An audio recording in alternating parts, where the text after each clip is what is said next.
ஹல்லேலூயா. கர்த்தருடைய பரிசுத்த நாமத்திற்கு மகிமை உண்டாவதாக. கர்த்தராகிய இயேசு கிறிஸ்துவின் நாமத்தினால் நான் உங்களை வாழ்த்துகிறேன். உற்சாகமாக இருக்கீங்களா? கர்த்தருடைய வார்த்தையை நம்ம தியானிப்போம். இந்த மாதத்தில் ஆண்டவர் கொடுத்த வார்த்தை சங்கீதங்களின் புஸ்தகம் 121 அதிகாரம் 5வது வசனம். சங்கீதம் 121:5. கர்த்தர் உன்னை காக்கிறவர், கர்த்தர் உன் வலது பக்கத்திலே உனக்கு நிழலாய் இருக்கிறார். ஆங்கிலத்தில் the Lord is your keeper, the Lord is your shade at your right hand என்று சொல்லி வாசிக்கிறோம்.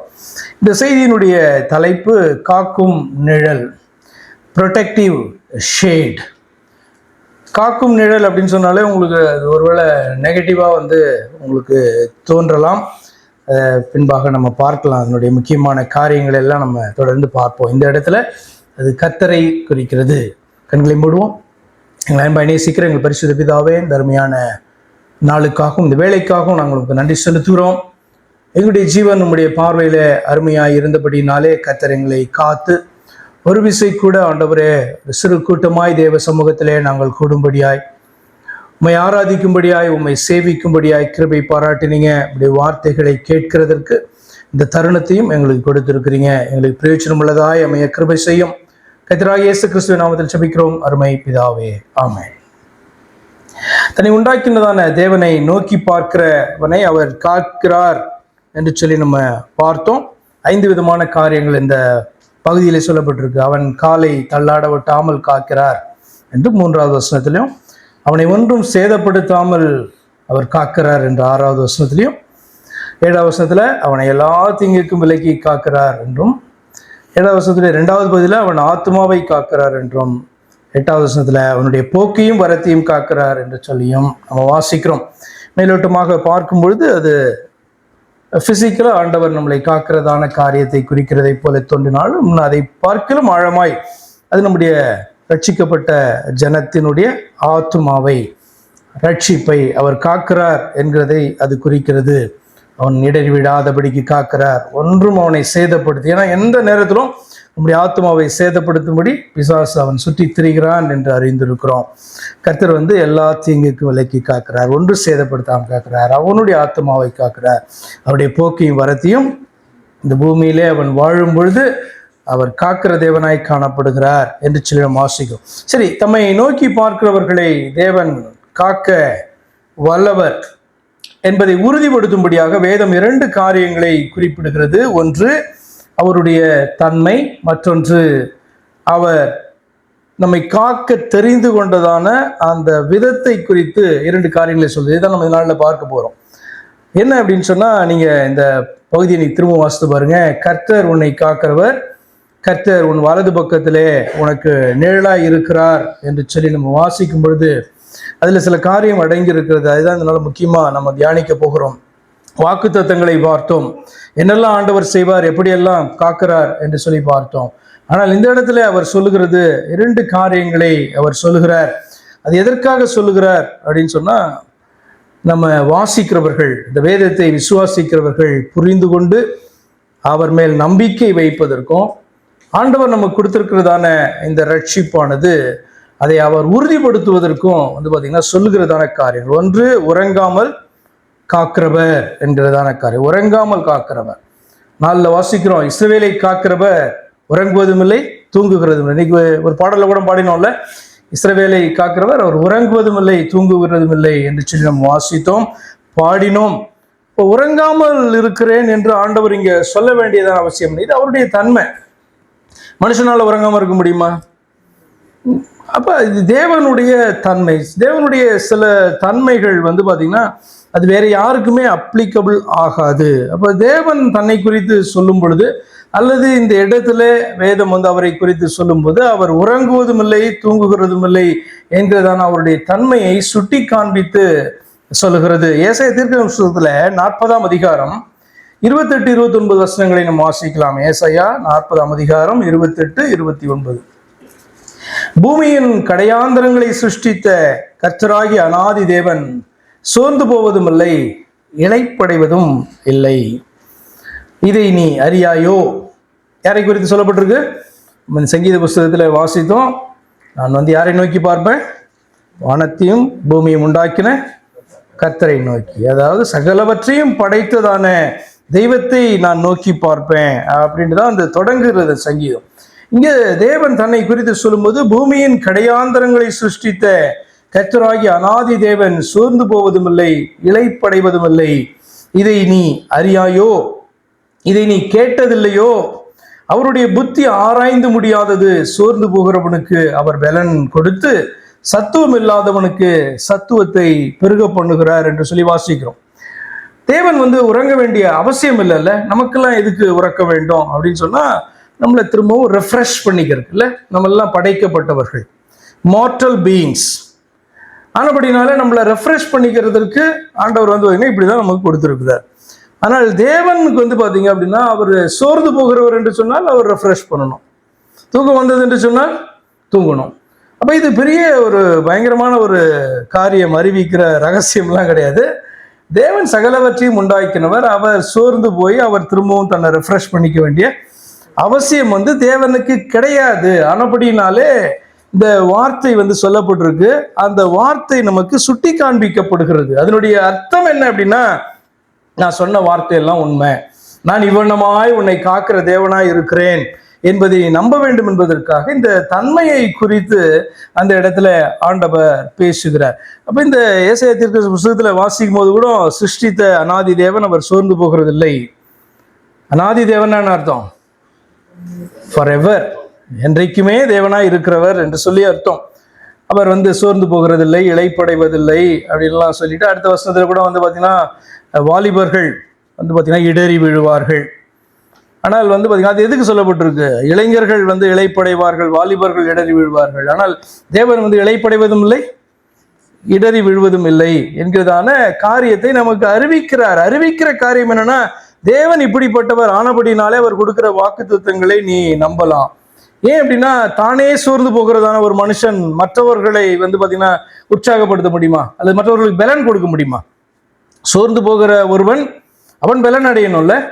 அவன் மற்றவர்களுக்கு பலத்தை கொடுக்க முடியாது. தானே இடறி விழுகிறவன், இடறி விழுகிற மற்றவர்களுக்கு உதவி செய்ய முடியுமா? சான்ஸ் கிடையாதுல்ல. அப்ப அதெல்லாம் தான் ஆண்டவர் சுட்டி காண்பித்து கொண்டு வருகிறார். சத்துவம் இல்லாத ஒருவன் மற்றொருவனுக்கு சத்துவத்தை பெருக பண்ண முடியுமா? முடியாதுல்ல. நீ வாய் திறந்து பேசணும், எஸ்ஆனோவா முடியாது. குருடன் ஒருவன் மற்றொரு குருடனுக்கு வழிகாட்ட முடியுமா? முடியாது இல்லையா? அதே மாதிரி ரட்சிக்க மாட்டாததான தெய்வம் மனிதனுடைய ஆத்மாவை நரகாக்கினையிலிருந்து ரட்சிக்க கூடுமா? முதல்ல அவர் பார்த்தீங்கன்னா அவருக்கு மரணமே இல்லாதபடிக்கு காணப்படணும். அப்படிப்பட்டதான ஒருவர் தான் என்ன பண்ண முடியும்? மரணத்திலிருந்து நான் உன்னை ரட்சிக்க முடியும்ன்ற காரியத்தையே பேச முடியும். ஆனபடினாலே ரட்சிக்க மாட்டாததான தெய்வம், ரட்சிக்க கூடாததான தெய்வம் மனிதனுடைய ஆத்மாவை அல்லது மரணத்துக்கு நியமிக்கப்பட்டிருக்கிற மனிதர்களுடைய ஆத்மாவை நரக ஆக்கினையிலிருந்து ரட்சிக்க முடியுமான முடியாது. அதையும் ஆண்டவர் பேசுறார். ஏசாயா 45 அதிகாரம் 20வது வசனத்துல, ஜாதிகளினின்று தப்பினவர்களே கூட்டம் கூடி வாருங்கள், ஏகமாய் சேருங்கள். தங்கள் விக்கிரகமாகிய மரத்தை சுமந்து ரட்சிக்க மாட்டாத தேவனை தொழுது கொள்ளுகிறவர்கள் அறிவில்லாதவர்கள் அப்படின்ற ஒரு காரியத்தை என்ன பண்றாரு ஆண்டவர் சொல்றாரு. ஜாதிகளினின்று தப்பினவர்களே அப்படின்னு அர்த்தம். ஜாதிகள் அப்படின்னு சொன்னா, ஆதாம்ல இருந்து மனுக்குலம் அப்படியே பெருகி நிறைய சந்ததிகளாகி நிறைய இனக்குழுக்களாகி எல்லா தேசங்களிலும் அவர்கள் பரவி இருக்கிறார்கள். அப்போ ஒவ்வொரு தேசத்தை குறித்து பேசும்போது ஆங்கிலத்தில் பார்த்தீங்கன்னா நேஷன்ஸ் அப்படின்னு காணப்படும்.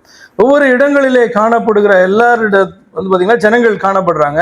இப்போ ஜாதிகளிலிருந்து தப்பினவர்கள் அப்படின்னு சொன்னால், தேவனை பார்த்தீங்கன்னா அறிந்து கொண்டவர்கள், தேவனால் தெரிந்து கொள்ளப்பட்டவர்கள், தேவனுடைய வார்த்தையை கேட்டு கர்த்தரை தங்களுடைய தெய்வமாக ஏற்றுக்கொண்டவர்கள், இவர்கள் ஜாதிகளினின்று தப்பினவர்கள். அதாவது அழிக்கப்பட போகிற மனுக்குலத்திலிருந்து தப்பித்துக் கொள்கிறதான ஒரு கூட்டம். அப்போ ஆண்டவர் சொல்கிறார், அவர்களை கூப்பிட்டு நீ என்ன பண்ணுங்க, எல்லாரும் கூடி நான் சொல்லுகிறதான இந்த காரியத்தை நீங்கள் கேளுங்கள்.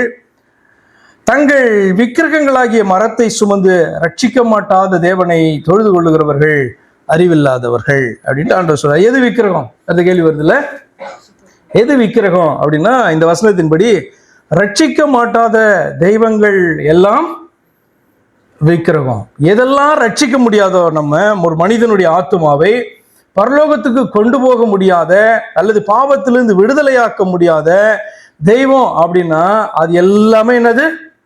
விக்கிரகம். ஆண்டவருடைய வார்த்தையின்படி. அடுத்தது எது விக்கிரகம் அப்படின்னு சொன்னா, கர்த்தர் என்கிற ஒரு தெய்வத்தை அன்றி எதை தெய்வம் என்று சொன்னாலும் அது விக்கிரகம். அது எங்க இருக்கு? அதுக்கு மேல இருக்க வசனங்களுக்கு போனீங்கன்னா 18வது வசனத்தில் இப்படி வாசிக்கிறோம். வானங்களை சிருஷ்டித்து பூமியையும் வெறுமையாய் இருக்க சிருஷ்டியாமல் அதை குடியிருப்புக்காக செய்து படைத்து அதை உருவேற்படுத்தின தேவனாகிய கர்த்தர் சொல்லுகிறதாவது, நானே கர்த்தர், வேறொருவர் இல்லை. அப்படியானால் எது விக்கிரகம் அப்படின்னு நீங்க பாத்தீங்க அப்படின்னு சொன்னா, சர்வத்தையும் சிருஷ்டித்தவர், வானத்தையும் பூமியையும் சிருஷ்டித்தவர் அவர் சொல்லுகிறார், நானே கர்த்தர், வேறொருவர் இல்லை. அப்ப வானத்தையும் பூமியையும் அதில் உள்ள யாவற்றையும் சிருஷ்டித்தவர் ஒரு தேவன், அவர் கர்த்தர், அவரை அன்றி வேறொருவர் இல்லை என்று இந்த வார்த்தை சொல்ல. எது விக்கிரகம் அப்படின்னு சொன்னா, நீங்க உடனே மரத்துல செய்யப்பட்டதெல்லாம் விக்கிரகம் நினைக்காதீங்க. பாயிண்ட் ஒன்று, ரட்சிக்க மாட்டாத தெய்வம் எல்லாம், நம்மளை ஆத்மாவை மீட்க முடியாத தெய்வம் எல்லாம் அது பாத்தீங்கன்னா விக்கிரகம். அதுக்கு மேல ஆண்டவர் சொல்லுகிறார் என்ன அப்படின்னா, வானங்களையும் பூமியையும் சிருஷ்டித்து தானே அந்த தேவன் கர்த்தர் சொல்றார், நானே கர்த்தர், வேறொருவரும் இல்லை. அப்ப கர்த்தரை அன்றி வேற எதையெல்லாம் தெய்வம் என்று ஒரு மனிதன் நம்புகிறானோ அதெல்லாம் விக்கிரகம் என்று வேதம் சொல்லுகிறது.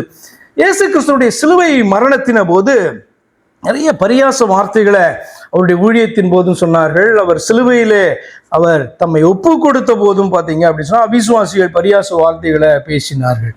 அதுல ஒன்று பார்த்தீங்கன்னா ரொம்ப இன்ட்ரெஸ்டிங், அதை நான் உங்களுக்கு வாசிக்கிறேன். மத்தேயு 27ஆம் அதிகாரம் 39 42 வரைக்கும் இருக்கிற வசனங்கள். மத்தேயு 27:39.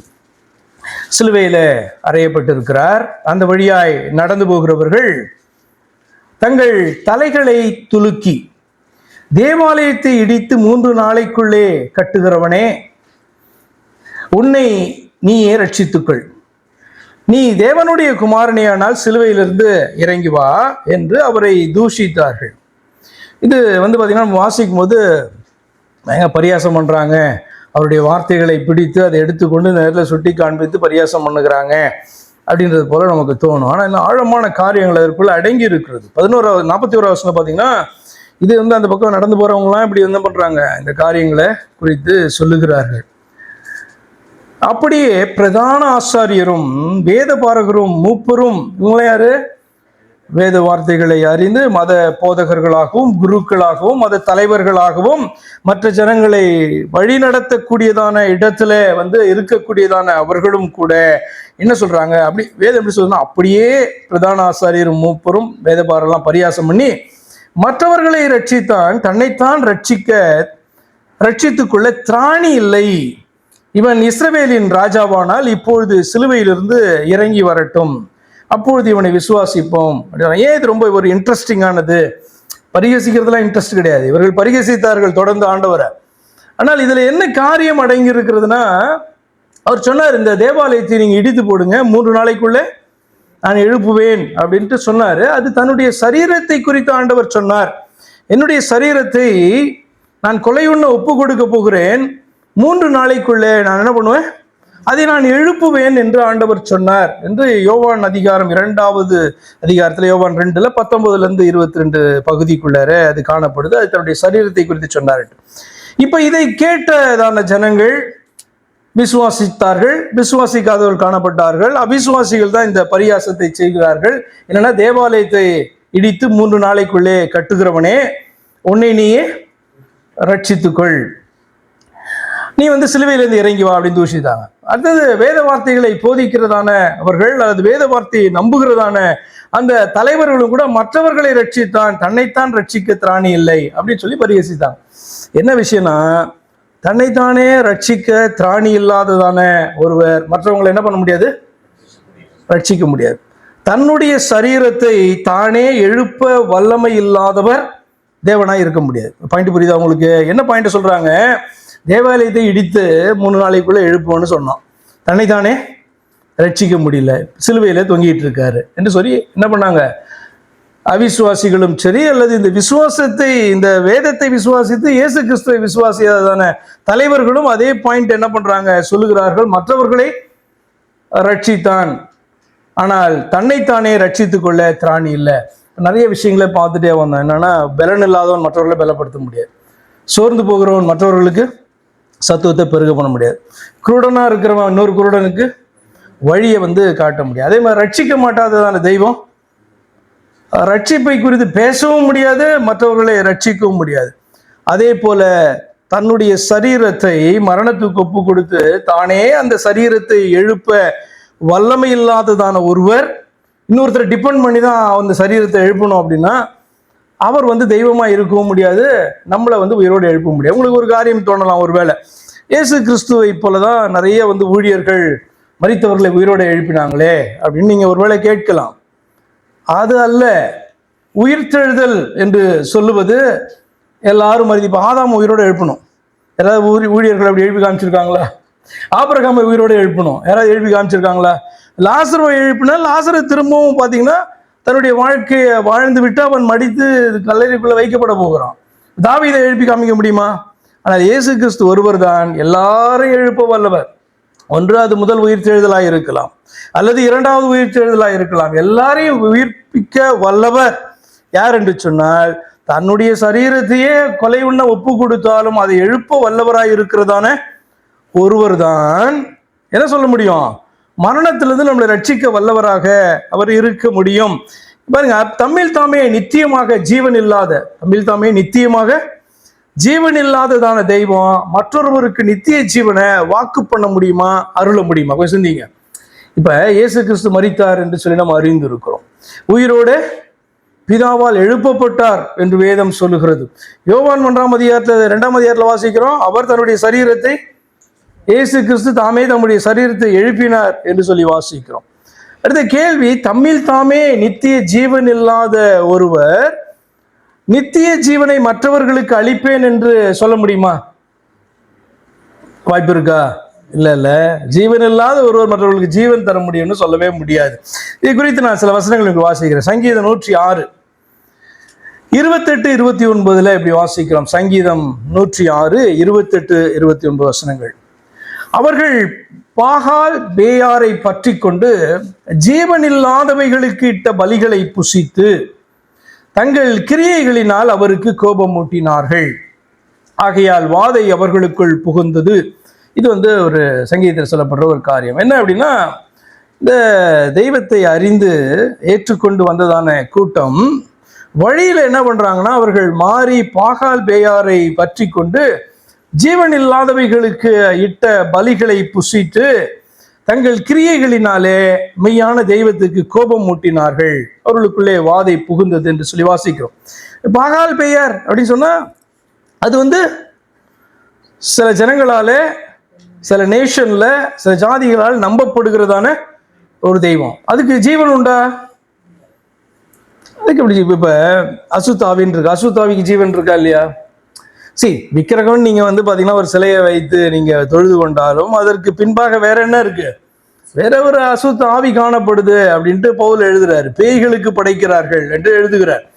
அப்ப நாம நேரா பார்க்கிறதான அந்த விக்கிரகம் வேற, ஆனால் அதற்கு பின்பாக இருக்கிறது வேற ஒரு ஆவி. அப்ப பாகால் பெயருக்கு ஜீவன் இருக்கா அப்படின்னு சொன்னா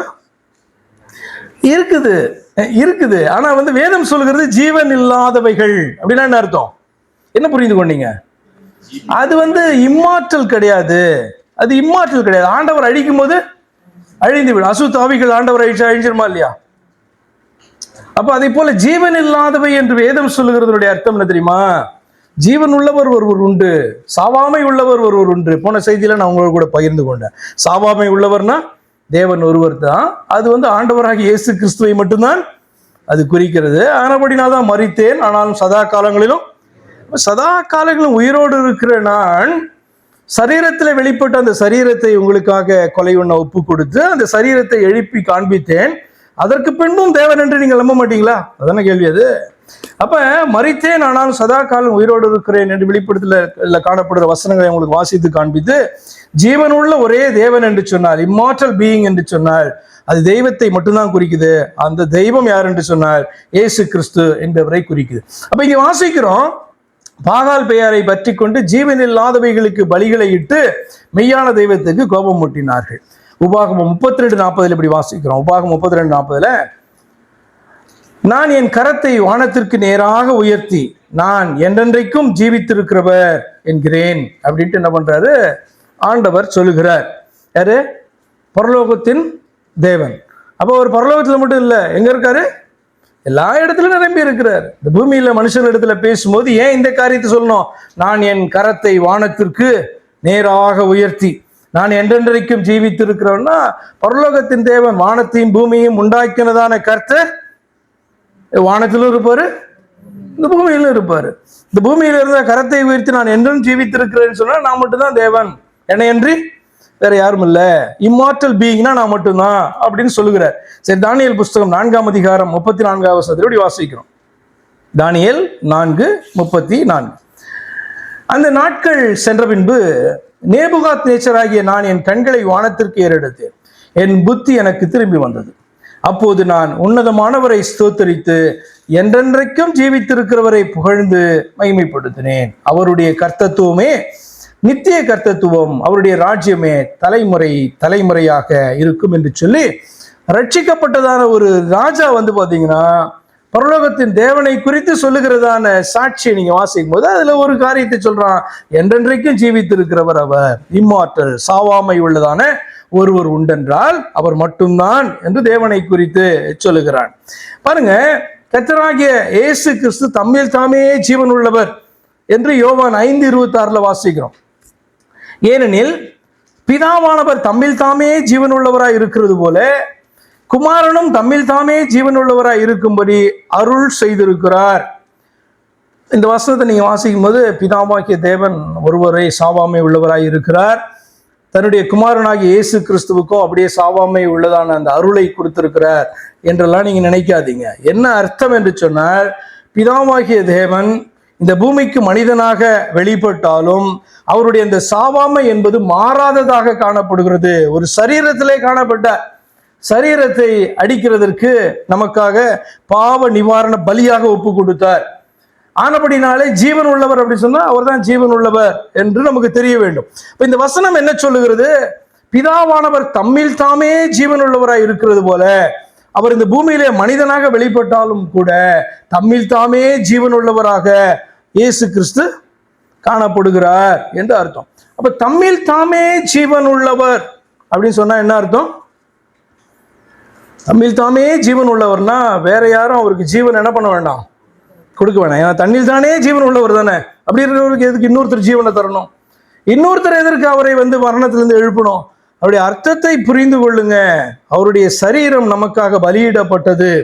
தேவனாக அவர் தன்னுடைய சரீரத்தை எழுப்பி காண்பித்தார். அதுதான் யோவான் 2ஆம் அதிகாரம் சொல்லுகிறதான காரியம். இந்த ஆலயத்தை இடித்து போடு, கட்டடத்தை இடித்து போடுங்க, 3 நாளைக்குள்ள நான் எழுப்புவேன் அப்படின்னு சொன்னது அவர் தம்முடைய சரீரத்தை குறித்து பேசினதான காரியம்.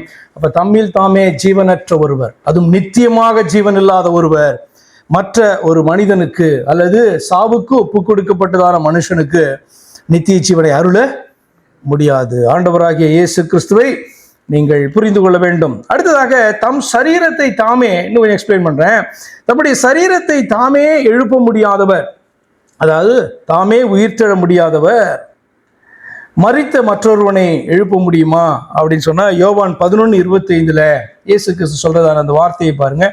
ஏன் இந்த வார்த்தையை இப்படி அவர் பயன்படுத்துறார்? இயேசு அவளை நோக்கி நானே உயிர்த்தெழுதலும், மார்த்தாளை குறித்து மார்த்தாளிட்ட பேசினதான கான்வர்சேஷன்ல வருது, நானே உயிர்த்தெழுதலும் ஜீவனுமாய் இருக்கிறேன். இயேசு கிறிஸ்து நானே ஜீவனாய் இருக்கிறேன், ஜீவன் உள்ளவராய் இருக்கிறேன், நானே ஜீவன் அப்படின்னு சொன்னதெல்லாம் கேள்விப்பட்டிருப்பீங்க.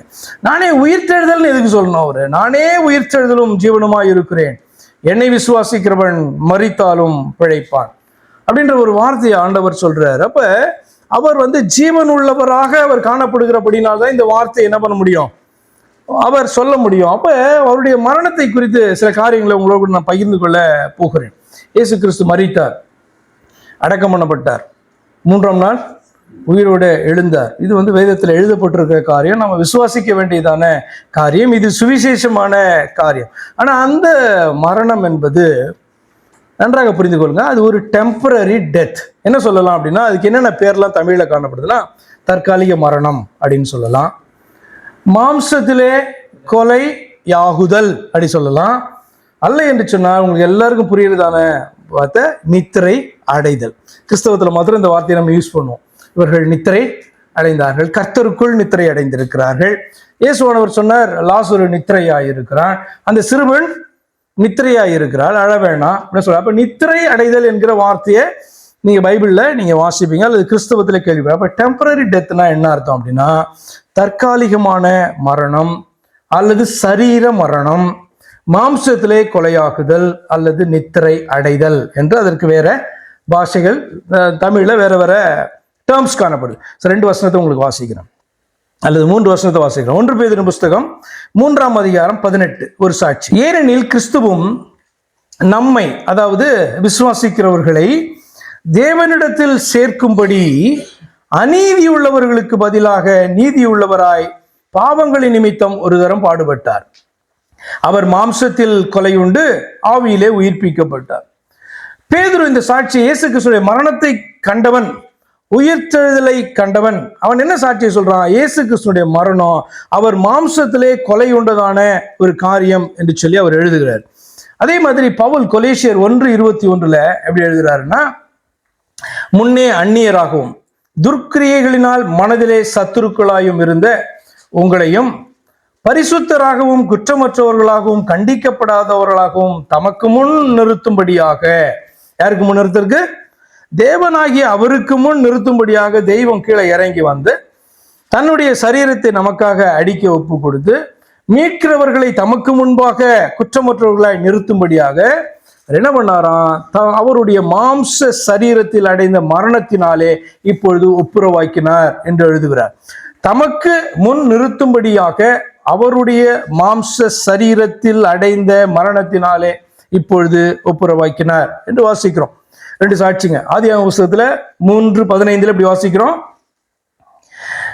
சர்ப்பத்தை பார்த்து ஆண்டவர் பேசின வார்த்தை, உனக்கும் ஸ்திரீக்கும் உன் வித்துக்கும் அவள் வித்துக்கும் பகை உண்டாக்குவேன், அவர் உன் தலையை நசுக்குவார், நீ அவர் குதிங்காலை நசுக்குவாய். நீங்க இந்த வார்த்தையை நீங்க எப்படி புரிஞ்சுட்டு இருக்கீங்க? நிறைய தடவை நீங்க இந்த வார்த்தையை நீங்க வாசிச்சிருப்பீங்க இல்லையா? பிரசங்கத்துல கூட சில வேலைகள்ல நீங்க கேட்டிருக்க முடியும். நீ அவர் குதிங்காலை நசுக்குவாய் என்று சர்ப்பத்தை பார்த்து சொல்லப்பட்டதான வார்த்தை. சர்ப்பம் ஆதாம் ஏவாளை ஆவாள்கிட்ட பேசினதுன்னா, சர்ப்பம் என்கிற ஜீவன் பேசினது. சர்ப்பத்துக்கு முன்னாடி யாரு இருக்கா? அது சர்ப்பத்தை பயன்படுத்தினது யாரு? பிசாசு இல்ல. அதுக்கப்புறம் வேதத்தை தொடர்ந்து வாசிக்கிறோம், சாத்தான் என்றும் சர்ப்பம் என்றும் வலு சர்ப்பம் என்றும் சொல்லப்பட்டதான ஒன்றுதான். ஒரு ஆவிதான் என்ன பண்ணுச்சு? இந்த சர்ப்பம் என்கிற ஜீவனை பயன்படுத்தின. அப்ப சர்ப்பத்தை பார்த்து பேசுறது யாரை பார்த்து பேசுகிற வார்த்தை? அது பிசாசை பார்த்து பேசுகிறதான ஒரு வார்த்தை. அப்ப நீ அவர் குதிங்காலை நசுக்குவாய், ஸ்திரீயின் வித்தாக வெளிப்படுகிற ஒருவருடைய குதிங்காலை நீ நசுக்குவாய், அவரோ உன்னுடைய தலை என்ன பண்ணுவாரு? நசுக்குவார் என்று வார்த்தை சொல்லப்பட்டது. அப்ப குதிங்காலை நசுக்குவாய்ன்றது நீங்க எப்படி புரிஞ்சிட்டு இருக்கீங்க? ஒரு மனுஷன், இப்ப நம்ம காணப்படுற ஒரு மனுஷன் தலை கீழே கால் இருக்கு, குதிங்கால் காணப்படுது. இந்த குதிங்கால் நசுங்கப்பட்டால், குதிகால்ல அடிபட்டா மனுஷன் இறந்துருவானா? எப்படி வேதம் சொல்றதுன்னா, நசுக்கப்பட்டால். நசுக்கப்பட்டால் அதே தலை நசுக்கப்பட்டால் மனுஷன் பிழைப்பானா? அப்ப அதை தான் இங்க ஆண்டவருடைய வார்த்தை சொல்லுது. என்னன்னா, பிசாசு உடைய தலை நசுக்கப்படும், பிசாசுக்கு மரணம் உண்டாகும். ஆனால் ஸ்திரீயின் வித்தாக வெளிப்படுவார் அல்லவா ரட்சகர், மீட்கிறதற்காக மனுக்குலத்தை, அவருக்கு காலில் குதிங்காலில் அடிபடும். அப்படின்னா என்ன அர்த்தம்? அவரும் மரணத்தை சந்திப்பார். ஆனால் என்ன மரணம் அது? அது தற்காலிகமான மரணம். இது பவுலும் பேதுரும் விளக்கும் போது அது மாம்ச பிரகாரமான மரணம், சரீர பிரகாரமாக உண்டானதான மரணம், அது நமக்காக ஆண்டவர் ஏற்றுக்கொண்டதான மரணம் என்று சொல்லி அவர்களை எக்ஸ்பிளைன் பண்ணுறாங்க. என்ன பார்த்துட்டு வரோம் நம்ம இப்ப? டெம்பரரி டெத் அப்படின்னா என்ன அப்படின்றது. ஏன்னா எல்லாருக்குமே டெம்பரரி டெத்து உண்டு, பெர்மனன்ட் டெத் என்பது எல்லாருக்குமே உண்டா அப்படின்னா அவிசுவாசிகள் எல்லாருக்கும் உண்டு, விசுவாசிகள் எல்லாருக்கும் கிடையாது. சரி, பெர்மனன்ட் டெத்னா என்ன? தமிழ் என்ன சொல்லலாம் அதுக்கு? நித்திய அழிவு அல்லது வெறும் மரணம் அப்படின்ற வார்த்தை கூட எதை தான் குறிக்கிறது என்று சொன்னால் பெர்மனன்ட் டெத்தை குறிக்குது, இல்லைன்னா நரகாக்கினை. அல்லது வேதம் மரணம்னா 2த்துக்கும் யூஸ் பண்றோமே அப்படின்றதுக்காக 2ஆம் மரணம் என்கிற வார்த்தையை என்ன பண்ணுது? அதுக்கு பயன்படுத்துது. முதல் மரணம்னா பூமியில வாழ்ந்து விட்டு ஒரு வயதுல மரித்து போகிறதான எல்லாரையும் குறிக்கிறது. ஆனால் அதை டிஃப்ரென்ஷியேட் பண்ணுகிறதற்காக என்னன்னா எல்லாருமே நிச்சயமா உயிரோடு எழுந்திருக்க போறாங்க, நியாய தீர்ப்பை சந்திக்க போகிறார்கள். பெர்மனண்டா அழிக்கப்படுக போகிற ஒரு காரியம் நடக்க போகிறது. யாருக்கு? அவிசுவாசிகளுக்கு. அதுக்கு பேர் என்ன? இரண்டாவது மரணம் என்று சொல்லி 2 வசனத்தை நான் உங்களுக்கு காண்பிக்கிறேன். 2 தெசலோனிக்கேயர் புஸ்தகம் 1ஆம் அதிகாரம் 10வது வசனம். 2 Thessalonians 1:10. அவர்கள் கர்த்தருடைய சன்னிதானத்திலிருந்தும், யாருன்னா அவிசுவாசி, இந்த பூமியிலே சுவிசேஷத்தை கேட்டு சத்தியத்தை ஏற்றுக்கொள்ளாதவர்கள் கர்த்தருடைய சன்னிதானத்திலிருந்தும். கர்த்தருடைய சன்னிதானத்திலிருந்து ஒரு மனுஷன் விலகி எங்கேயாவது போயிட முடியும்? எங்க இருந்தாலும் இல்ல, இந்த பூமியிலே எங்க வாழ்ந்து கொண்டிருந்தாலும், அவிசுவாசியா இருந்தாலும் கர்த்தருடைய சன்னிதானத்திலிருந்து அவனால விலகி எங்க போக முடியாது. ஏன்னா பாத்தீங்கன்னா தாவீது எழுதுறார், நான் எங்க போனாலும், சமுத்திரத்தின் ஆழத்துக்கு போனாலும், செட்டைகளை அடித்து அந்த பக்கம் போனாலும், எங்க போனாலும் உம்முடைய கரம், உம்முடைய கண்கள் என்னை பார்க்குது, உம்முடைய கரம் என்னை தொடுகிறது, உம்முடைய அந்த அறிவுக்கு பாத்தீங்கன்னா நான் எங்கேயுமே தப்பிச்சு போக முடியாது அப்படின்ட்டு அவர் எழுதுறது 139 சங்கீதத்துல நீங்க வாசிப்பீங்க. அர்த்தம் என்னன்னா, அவிசுவாசியாய் காணப்பட்டாலும் கூட அவருடைய சன்னிதானத்தில் இருந்து, அவருடைய பார்வையில் இருந்து, அவருடைய பிரசன்ஸ்ல இருந்து ஒரு மனுஷன் விலகி போயிட முடியுமானா முடியாது. எப்ப போக முடியும் அப்படின்னா, அவர்கள் கர்த்தருடைய சன்னிதானத்தில் இருந்தும் அவருடைய வல்லமை பொருந்திய மகிமையில் இருந்தும் நீங்களாகி நித்திய அழிவாகிய தண்டனையை அடைவார்கள். பெர்மனண்டா ஆண்டவர் அழித்தார் அப்படின்னு சொன்னா என்ன ஆகும்? அதுக்கப்புறம் அவர்கள் இல்லை, எங்கேயுமே இல்லை. ஏன் அப்படின்னு சொன்னா முற்றிலுமாக அவர்கள் அழிக்கப்படுகிறார்கள். அதுக்கு பேர் என்னது? அதுக்கு பேரு நித்திய அழிவு அல்லது இரண்டாம் மரணம். இன்னும் தெளிவாய் புரிந்து கொள்வதற்கு வெளிப்படுத்துற விசேஷம் 20ஆம் அதிகாரம் 13வது வசனத்திலிருந்து 15 வரைக்கும் வாசிக்கலாம். வெளிப்படுத்தின விசேஷம் 20, 13லேருந்து 15. சமுத்திரம் தண்ணீர் உள்ள மரித்தோரை ஒப்புவித்தது. அது என்னது? ஒருவேளை யோசிக்கலாம், பாருங்க, மரித்தால் என்ன பண்றாங்க? அடக்கம் பண்றாங்க, அதுக்கப்புறம் எழுந்து வரணும். இப்போ பிரமிடெல்லாம் கட்டினதுக்கு ரீசன் உங்களுக்கு தெரியும்ல. பிரமிடெல்லாம் எது கட்டினாங்க? என்ன யோசிச்சாங்கன்னா, அந்த சரீரம் காக்கப்பட்டால்தான் ஒரு நாள் எழுந்திருக்கும் போது தங்களுடைய ராஜாவை எழுப்புவாங்க என்று சொல்லிதான் அந்த சரீரத்தை பதப்படுத்தி என்ன பண்ணாங்க? பிரமிடுக்குள்ள வைத்து. என்ன நம்பிக்கை? அந்த சரீரம் இருக்க வேண்டும், அழிக்கப்பட்டால் அந்த சரீரம் உயிரோடு எழுந்திருக்க முடியாது என்று நம்பினார்கள். ஆனா வேதம் அப்படின்னு நமக்கு சொல்லிக் கொடுக்கல. என்ன அப்படின்னு சொன்னா, அந்த சரீரம் டீகம்போஸ் ஆகி அது இல்லாம போனாலும் கூட ஆண்டவர் என்ன பண்ணுவாங்க? அவிசுவாசிகளே அதே சரீரத்துல திரும்பவும் அவரு எழுப்ப வல்லவர். விசுவாசிகளுக்கு புதிய சரீரத்தை தந்து மறுரூபமான சரீரம், அழிவில்லாத சரீரத்துல எழுப்ப வல்லவர். சரி, இதை பார்க்கலாம். இந்த 2வது மரணத்தை குறித்து, சமுத்திரம் தண்ணில் உள்ள மரித்தோரை சமுத்திரத்துல அழிக்கப்பட்டாங்க அப்படின்னு சொன்னா எங்க போவாங்க அப்படின்னு ஒரு கேள்வி வந்துச்சுன்னா அதெல்லாம் என்ன பண்ணும்? ரிட்டர்ன் பண்ணும். மரணமும் பாதாளமும் தங்களில் உள்ள மரித்தோரை ஒப்புவித்தன, யாவரும் தங்கள் தங்கள் கிரியைகளின்படியே நியாயத்தை படைந்தார்கள். அப்பொழுது 14வது சொல்றது, அப்பொழுது மரணமும் பாதாளமும் அக்கினி கடலிலே தள்ளப்பட்டன. இது இரண்டாம் மரணம். என்ன அர்த்தம்னா, மரணம் என்பது அதுக்கப்புறம் கிடையாது. மரணம் என்ற இந்த டேர்மே அதுக்கப்புறம் பாத்தீங்கன்னா இருக்காது. ஏன்னா அழிவு என்பது யாருக்கும் இருக்க போறது கிடையாது. யாரெல்லாம் அழிக்கணுமோ ஆண்டவர் அவர்கள் எல்லாம் என்ன பண்ணுவாரு? அழிப்பாரு. அதுல மரணம் என்பதையும் ஆண்டவர் அழிக்கிறார். அதுல பாதாளம் என்று சொல்லப்படுகிறதையும் ஆண்டவர் அக்கினி கடலிலே தள்ளப்பட்டு என்ன பண்றாராம்? அழிக்கிறாராம். 17 ஜீவ புஸ்தகத்திலே எழுதப்பட்டவனாக காணப்படாதவன் எவனோ அவன் அக்கினி கடலிலே தள்ளப்பட்டான்.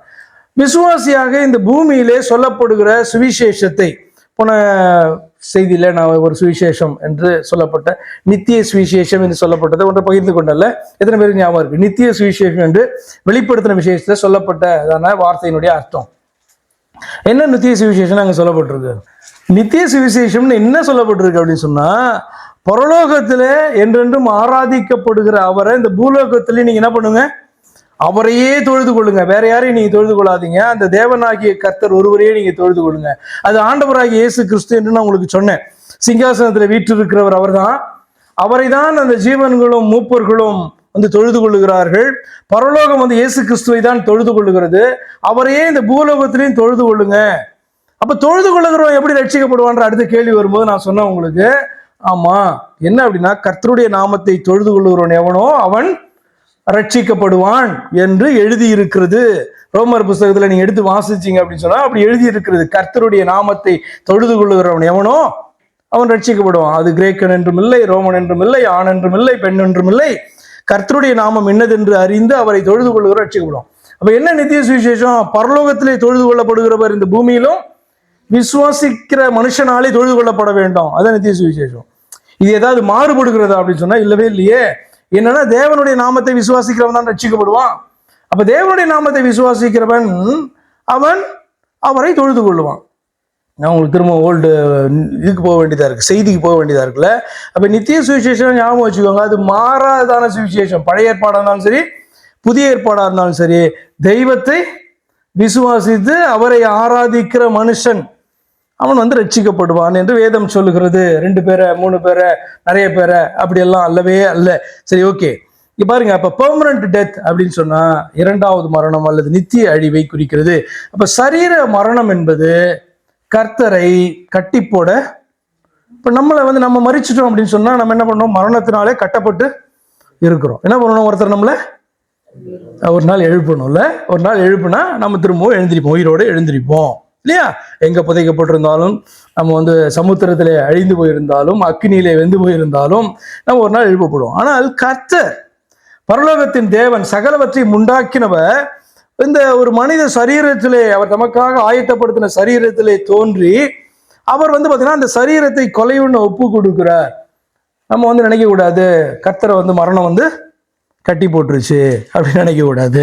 இப்ப வாசிக்கிற பாருங்க, அப்போஸ்தலர் 2ஆம் அதிகாரம் 24வது வசனம். தேவன் அவருடைய உபாதிகளின் கட்டை அவிழ்த்து அவரை எழுப்பினார். அவர் மரணத்தினால் கட்டப்பட்டிருக்க கூடாது. Death cannot bound the Lord. பரலோகத்தின் தேவனை இந்த பூமியிலே அவர் மனிதனாய் காணப்பட்ட போது மரணத்தை சந்தித்தார் அல்லவா? அந்த மரணம் என்பது அவரை கட்டி வைக்க கூடாதிருந்தது என்று வேதம் சொல்லுகிறது. முதல் மரணம் சரீரத்தில் நிகழ்ந்தாலும் அந்த மரணம் அவர் என்ன பண்ண முடியாது? கட்டி வைக்க முடியாது. 2வது மரணம் கர்த்தருக்கு உண்டாகவே முடியாது. ஏன் 2வது மரணம் ஏன் கர்த்தருக்கு உண்டாகவே முடியாது?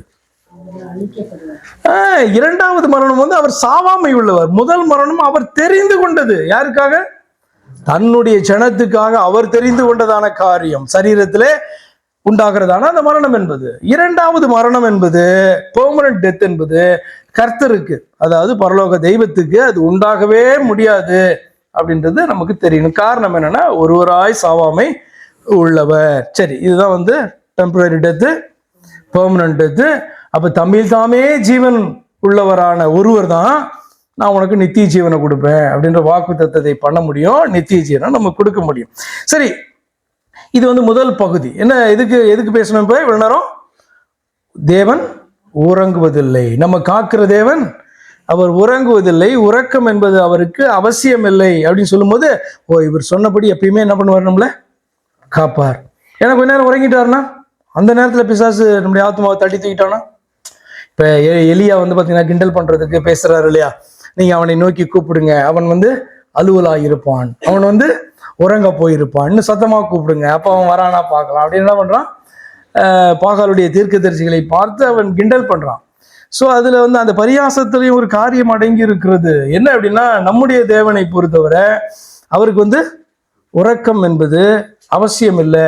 ஏன்னா உறக்கம்னா கொஞ்ச நேரம் கண்களை மூடி ரெஸ்ட் எடுக்கிற காரியம், என்ன நடக்குது சுத்தின்னு தெரியவே தெரியாது. அப்படி நான் கிடையாது. உன் மேல யாரும் என்ன பண்ண முடியாது? கை வைக்க முடியாது. உன்னுடைய ஆத்மாவை ஒருவன் தொட முடியாது. நான் காக்க வல்லமை உள்ளதான தேவனாய் இருக்கிறேன். ஏனென்றால் நான் உறங்குவதும் இல்லை, தூங்குகிறதும் இல்லை. அப்ப புரியுதா உங்களுக்கு? இஸ்ரவேலை காக்கிறவர், தேவ ஜனத்தை காக்கிறவர், உறங்குகிறதும் இல்லை, தூங்குகிறதும் இல்லை என்ற வார்த்தையை சொல்லும்போது அவர் சும்மா சொல்லல, தன்னுடைய தன்மை என்பதை அவர் சொல்லும் பொழுது உறுதிப்படுத்துகிறார். என்ன அப்படின்னா கேரண்டி பண்றார். நீ வேணுமா என்னை விசுவாசிக்கலாம், என்னை நோக்கி பார்க்கலாம், நீ பிழைக்கலாம் என்பதை ஆண்டவர் சொல்றார். 2வது பகுதி என்ன சொல்றாரு? உன்னை காக்கிறவர் உன் வலது பக்கத்திலே உனக்கு நிழலாய் இருக்கிறார். இந்த வசனத்திலே தான் வாசிக்கிறோம். கர்த்தர் உன்னை காக்கிறவர், கர்த்தர் உன் வலது பக்கத்திலே உனக்கு நிழலாய் இருக்கிறார். இது அவருடைய தன்மை அல்ல. God has chosen this. என்ன அப்படின்னு சொன்னா, நம்முடைய வலது பக்கத்துல நிழலை போல இருந்து காக்கிறதற்கான காரியம், அதாவது நம்மளை காக்கிறதான காரியத்தை குறித்து ஆண்டவர் பேசும்போது ஐ ஹவ் சோசன் இட். ஏன் என்று சொன்னார், நீ என்னை நோக்கி பார்க்கிறல்ல, உன்னை உண்டாக்கிற தெய்வம் ஒருவர் உண்டு என்று சொல்லி நீ நோக்கி பார்க்கிறாய், கர்த்தரை நோக்கி பார்க்கிறாய். ஆனப்படினால்தான் உனக்கு இந்த வாக்கு தத்தங்கள், உன்னுடைய ஆத்துமா இவனமாய் காக்கப்படும், உன்னுடைய ரட்சிப்பு காக்கப்படும் என்று சொல்லி ஆண்டவர் பேசிக்கொண்டு வரும்போது வலது பக்கத்துல நிழலாய் இருந்து காக்கிறார். அப்ப இது எதுக்கு இந்த வார்த்தையை பேசுறாரு? நிழல் அல்லது ஷேட் அப்படின்னு சொன்னா அதற்கு நேர்மறையான அல்லது எதிர்மறையான அர்த்தங்கள் பாத்தீங்கன்னா அதற்கு நிச்சயமாக உண்டு. நிழல் அப்படின்னு சொன்னா நேரடியான சூரிய வெப்பத்திலிருந்து நம்மளை காக்கும் திரை, அப்படிதானே? Screen from direct sunlight. இப்போ நம்ம எங்க இருக்கோம்? நிழல்ல இருக்கோம். அப்படியே நீங்க வெளியில போனீங்க அப்படின்னா நீங்க நிழல்ல இருக்க மாட்டீங்கல்ல. அப்ப இதெல்லாம் ஷேட்ல நம்ம இருக்கிறோம் அப்படின்ற ஒரு அர்த்தம் குறிக்கு. இன்னொன்று பாத்தீங்க அப்படின்னு சொன்னா வண்ணங்களில் உள்ள சிறிய அளவு வேறுபாடுகள். இப்ப நம்ம இன்னைக்கு பாத்தீங்கன்னா ஏதாவது சாரி என்ன கலர்? Pink colour. பிங்க்ல என்ன ஷேடு அப்படின்னு கேட்போம்ல. ஏன்? பிங்க்ல நிறைய ஷேடு இருக்கும், அப்படித்தானே? இப்ப கிரே கலர்னா அதுல நிறைய ஷேடு இருக்கும் இல்லையா? ஏன்னா இப்ப ஒயிட்ல கொஞ்சம் பிளாக் எவ்வளவு கலக்குறீங்களோ அதுக்கேற்ற மாதிரி என்ன ஆகும்? இந்த சாம்பல் நிறம் கொஞ்சமாகும், அதிகமாகும். அப்ப அதுக்கு பேர் என்ன சொல்றோம்? நம்ம ஷேடு அப்படின்னு சொல்றோம் இல்லையா? அது ஒரு அர்த்தம் உண்டு. அப்ப நிழல் அப்படின்னு சொன்னா, ஷேடு அப்படின்னு சொன்னா நீங்க கேள்விப்பட்டிருக்கீங்களா? நிழல் மனிதன், நிழல் உலகம், நிழல் உருவம், அப்படி கேள்விப்பட்டிருக்கீங்களா? நிழலை போல அப்படி பார்த்த உடனே அப்படி போச்சு அப்படிலாம் கேள்விப்பட்டிருக்கீங்களா இல்லையா? என்ன மீனிங் அது? ஷேடி கேரக்டர் அப்படின்னு சொல்லி அர்த்தம். நம்ப முடியாததான ஒரு மனுஷன் அப்படின்ட்டு நீங்க என்ன பண்ணலாம், அப்படி நீங்க அதை என்ன பண்ண முடியும், நீங்க எடுக்க முடியும். அன்எத்திக்கல் பர்சன், அன்ட்ரஸ்ட்வர்த்தி இண்டிவிஜுவல், அப்படிலாம் என்ன பண்ணலாம், எடுக்கலாம். அதே மாதிரி பாத்தீங்கன்னா நிழல் அப்படின்னா நிழல் உருவம் அப்படி சொன்னா அது ஒரு கோஸ்டையும் குறிக்குது. ஹோலி கோஸ்டாவும் இருக்கலாம், அது ஈவில் கோஸ்டாவும் இருக்கலாம். ஆவியை குறிப்பதற்கு பாத்தீங்கன்னா நிழல் ஷேட் என்கிற வார்த்தை பயன்படுத்தப்பட்டிருக்கு. என்ன புஸ்தகம் 14:9, கர்த்தருக்கு விரோதமாக மாத்திரம் கலகம் பண்ணாதிருங்கள். இது கானான் தேசத்தை குறித்து சொல்லப்படுகிறதான காரியம். அந்த ஸ்பைஸ் போயிட்டு பார்த்துட்டு சொல்லுகிற காரியம். அந்த தேசத்தின் ஜனங்களுக்கு நீங்கள் பயப்பட வேண்டியதில்லை, அவர்கள் நமக்கு இரையாவார்கள், அவர்களை காத்த நிழல் அவர்களை விட்டு விலகி போயிற்று. கர்த்தர் நம்மோடு இருக்கிறார், அவர்களுக்கு பயப்பட வேண்டியதில்லை என்று சொல்லுகிற வார்த்தைய நீங்க கேட்பீங்க. அப்ப அவர்களை காத்த நிழல் அவர்களை விட்டு விலகி போயிற்று, கர்த்தர் நம்மோட இருக்கிறார். அப்ப அங்க இன்னொரு ஸ்பிரிட்டை குறித்து பேசுகிறார்கள், தங்களோடு கூட இருக்கிறதான வேறொரு ஸ்பிரிட்டை குறித்து பேசுகிறார்கள். இது யாரு? இது கர்த்தர். நீங்க வாசிக்கிறீங்கல்ல, கர்த்தர் என்ன பண்ணார்? அவர்களை நடத்தி வந்தார். பவுல் சொல்கிறார், கர்த்தரே ஆவியானவர், தேவன் ஆவியாய் இருக்கிறார். அப்ப நமக்குள்ளே வாசம் பண்ண வேண்டுமானாலும் சரி, எல்லா இடத்தையும் நிரப்ப வேண்டுமானாலும் சரி, தேவன் ஆவியாய் இருக்கிறதான அந்த தன்மையினாலதான் எல்லா இடத்தையும் அவரால் நிரப்ப முடியும். அப்ப அவர்களை காத்த நிழல் அவர்களை விட்டு விலகி போயிற்று. நம்ம காக்கிற நிழல் நம்மோட கூட இருக்கிறது, கர்த்தர் நம்மோட கூட இருக்கிறார், அவர்களுக்கு பயப்பட வேண்டாம். அப்ப இந்த இடத்துல பாத்தீங்க அப்படின்னு சொன்னா எந்த இடத்துல சொல்லப்பட்டிருக்குன்னா ஒரு ஆவியை குறித்து சொல்லப்பட்டிருக்கு. நீங்க தானியேல் புஸ்தகத்துல கூட நீங்க போய் பார்க்கலாம். என்ன அப்படின்னா அந்த பெர்சிய தேசத்தினுடைய அதிபதி என்ன பண்ணான்னா மீகாவேலோடு கூட யுத்தம் பண்ணினான். என்ன அப்படின்னா செய்தியை கொண்டு வர முடியாதபடிக்கு அவன் யுத்தம் பண்ணி தடுத்து கொண்டிருந்தான் அப்படின்றதான வார்த்தை என்ன பண்ணுவீங்க, அதுவும் ஒரு ஸ்பிரிட்டை குறித்து பேசுகிறது. அப்ப நிழல் ஷேட் அப்படின்னு சொன்னா பாசிட்டிவ் சென்ஸும் இருக்கு, நெகட்டிவ் சென்ஸும் இருக்கு. ஆனா ஆண்டவர் நமக்கு தருகிற வார்த்தை பாசிட்டிவான சென்ஸ். கர்த்தர் உன் வலது பக்கத்துல உனக்கு நிழலாய் இருக்கிறார் அப்படின்னு சொல்லுகிறதான அந்த வார்த்தையினுடைய அர்த்தம் கைவிடாமல் நிழலை போல நம்மை காக்கும் தேவனை அது குறிக்கிறது. நம்ம புரிந்து கொள்வதற்காக நிழல் மாறிடுமா, எங்கேயாவது போயிடுமா? நிழல் போகாது இல்ல. நீங்க பார்க்க முடியலன்னு நிழல் இப்ப ஏன் இங்கெல்லாம் நிழல் தெரியல? ஏன்னா இந்த பக்கம் லைட் இருக்கு, இந்த பக்கம் லைட் இருக்கு, அதனால நிழல் சரியா அப்படிதானே? ஒரு சைடு மட்டும் லைட் பவர்ஃபுல்லா இருந்தா இன்னொரு பக்கம் நிழல் நிச்சயமா. அப்ப நிழல் இந்த இடத்துல இல்லைன்ட்டு இல்ல, நீங்க பார்க்க முடியலன்னு அர்த்தம். எல்லா பக்கமும் லைட் இருக்கிறதுனால நிழலை நீங்க உள்ள பார்க்க முடியல. இதே நீங்க வெளியில போய் நின்னீங்க அப்படின்னா 2-3 சூரியனை சுத்தி இருக்கு இல்ல, ஒரு சூரியன் இருக்கு. ஆனப்படினால சூரியனுக்கு ஆப்போசிட் சைட்ல ஆப்ஜெக்ட் ஆகிய நீங்கள் காணப்படும் போது இப்படி சூரியன் ஆச்சுன்னா இந்த பக்கம் நிழல் ஆட்டோமேட்டிக்கா விழும் இல்லையா, இந்த பக்கம்னா இந்த பக்கம் விழும். அப்ப நிழல் என்பது நிச்சயமா கூடயே இருக்கும் இல்லையா. அப்ப ஆண்டவர் அந்த வார்த்தையை வைத்து என்ன பண்றாரு, அதனால வலது பக்கத்துல அவர் இருக்கிறாரு அப்படி, அது மீனிங்.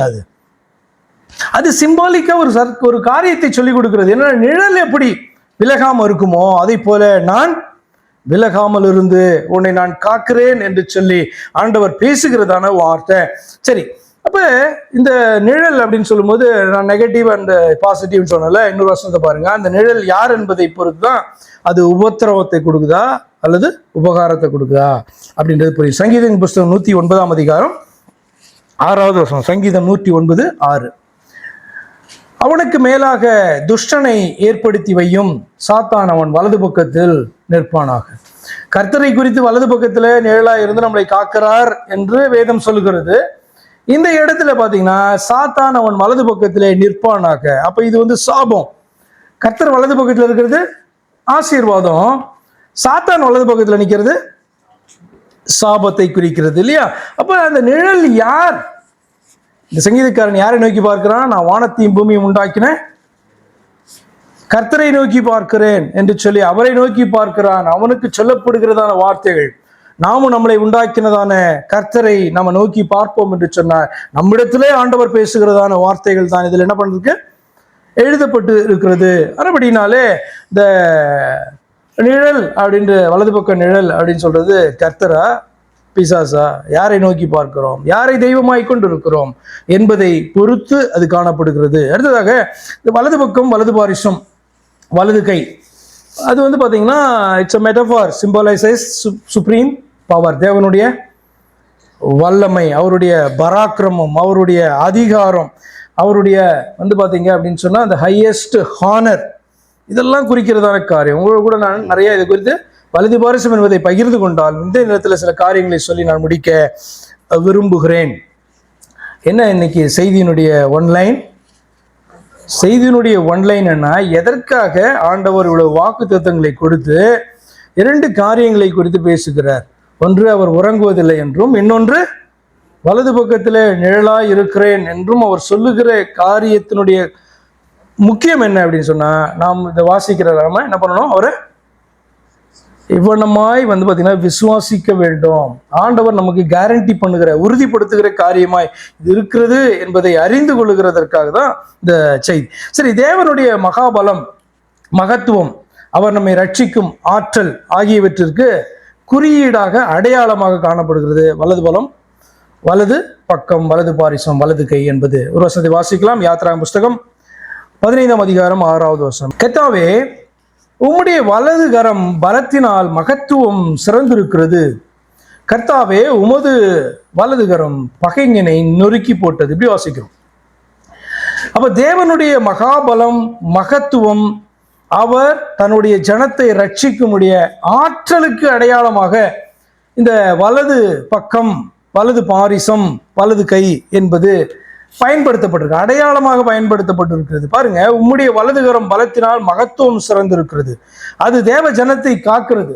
அதே நேரத்தில் கர்த்தாவே, உம்முடைய வலதுகரம் பகைஞனை நொறுக்கி போட்டது என்று சொல்லி. அடுத்து இன்னொரு கீ சிம்பாலிசத்தை பார்க்கலாம். தேவனுடைய பாதுகாக்கும் வலிமை மற்றும் உதவும் ஆற்றல் ஆகியவற்றுக்கு அடையாளமாக சொல்லப்பட்டிருக்கு. God strength in saving or defending his people. ஏசாயா தீர்க்கதரிசன புஸ்தகம் 41ஆம் அதிகாரம் 13வது வசனத்தில், ஏசாயா 41:13, உன் தேவனாயிருக்கிற கர்த்தராகிய நான் உன் வலது கையை பிடித்து பயப்படாதே, நான் உனக்கு துணை நிற்கிறேன் என்று சொல்லுகிறேன் அப்படின்ட்டு பார்த்தீங்கன்னா சொல்றார். இது எதை குறிக்குன்னா, தேவனுடைய அந்த பாதுகாக்கிறதான வலிமை மற்றும் உதவுகிறதான ஆற்றல், அவர் தன்னுடைய பிள்ளைகளுக்கு உதவுகிற ஆற்றலுக்கு அடையாளமாக சொல்லப்பட்டிருக்கு. அதனால சொல்றாரு அவர், நான் உன் வலது கையை பிடித்து பயப்படாதே, நான் உனக்கு துணை நிற்கிறேன் என்று சொல்லுகிறார். அப்போ வலது கரம் அப்படின்னு சொல்றது எதை குறிக்குது? சிம்பாலிசம், முக்கியத்துவத்தை, கர்த்தருடைய பாதுகாக்கிறதான வல்லம். இப்ப கர்த்தர் நம்முடைய வலது கரத்தை பிடிக்கணும்னா எந்த கையில பிடிப்பார்? அவர் தன்னுடைய இடது கரத்தால பிடிக்கணும்ல. அப்ப நமக்கு தெரியும்ல, அவருடைய வலது கரம் தானே பலம். அப்படின்னா நம்முடைய இந்த பக்கம்ல பிடிக்கணும். அவர் நம்ம யோசித்தா எப்படி இருக்கும்? அப்ப இது நிச்சயமாக நீங்க வாசிக்கிறபடி, நம்ம புரிந்து கொள்ளுகிறபடி, மேலோட்டமாய் புரிந்து கொள்கிறதான அர்த்தத்தை அது நிச்சயமா கொடுக்கவே இல்லை. மூன்றாவதாக கீ சிம்பாலிசம் இன்னொன்று, தேவனுடைய நியாய தீர்ப்புக்கு அடையாளமாக காணப்படுது. எது அப்படின்னு சொன்னா வலது கரம் அப்படின்றது. யாத்திராகமம் 15:12வது வசனம். யாத்திராகம் 15:12. நீர் உமது வலது கரத்தை நீட்டினீர், பூமி அவர்களை விழுங்கி போட்டது. நீர் உமது வலது கரத்தை நீட்டினீர், பூமி அவர்களை விழுங்கி போட்டது. அப்ப கர்த்தருடைய நியாய தீர்ப்புக்கு அடையாளமாக வந்து பாத்தீங்கன்னா வலது கரம் என்று சொல்லப்பட்டிருக்கு. இன்னொன்னு, தேவனுடைய ஆசீர்வாதத்துக்கு அடையாளமாக வலது கரம் என்பது சொல்லப்பட்டிருக்கு. நீங்க உங்களுக்கு ஞாபகம் இருக்கும், யாக்கோபு வந்து பாத்தீங்கன்னா யோசேப்பினுடைய பிள்ளைகளை ஆசீர்வதிக்கும் போது அவன் வந்து பாத்தீங்கன்னா எப்ராயிமை ஆசீர்வதிக்கிறான். எப்படி? இந்த பக்கம் இருந்த எப்ராயிம் இந்த பக்கம் கொண்டு வந்து வலது கையை வைத்து என்ன பண்றான்? ஆசீர்வதிக்கிறத நீங்க பார்ப்பீங்க. அப்ப தேவனுடைய ஆசீர்வாதம் இந்த எப்ராயிமுக்கு போக வேண்டும் என்று சொல்லி அவன் வந்து பாத்தீங்கன்னா வலது கரத்துல வைத்து ஆசீர்வதிக்கிறத பார்ப்பீங்க. அப்ப அது எதை குறிக்கிறது? Use to impart a greater blessing. இல்ல, ரெண்டு பேரும் ஆசீர்வதிக்கப்பட்டாங்க, ஆனா ஒரு கிரேட்டர் பிளெஸிங்க்கு வந்து வலது கரம் பயன்படுத்தப்பட்டது. அப்போ கொஞ்சம் சிறிது பார்க்கணும், அதனுடைய மீனிங் என்ன, சிம்பாலிக்கல் மீனிங் என்ன அப்படின்னா, தேவனுடைய ஆசீர்வாதத்துக்கு அடையாளமா இருக்கு யாரு? தேவ பிள்ளைகளுக்கு. அதே வலது கரம் நீட்டப்படும் போது அவிசுவாசிகளுக்கு, அது தேவனுடைய சத்துருக்களுக்கு அது நியாய தீர்ப்பின் காரியமாக அமைகிறது. இப்போ தேவன் அடுத்து பார்த்தீங்கன்னா தேவனுடைய நிறைய சொல்லிக்கிட்டே போகலாம். இப்படி கூட நீங்கள் வந்து பார்த்தீங்கன்னா ஒரு உறுதிமொழி எடுக்கணும் கூட இப்படி சொல்லுவாங்கள்ல, உறுதிமொழி இப்படி எடுத்துட்டு இப்படி வச்சுக்குவாங்கல்ல, அது எது? லெஃப்டா இல்லை ரைட்டா? அது ஒரு சிம்பாலிக் மீனிங் தானே, இல்லையா?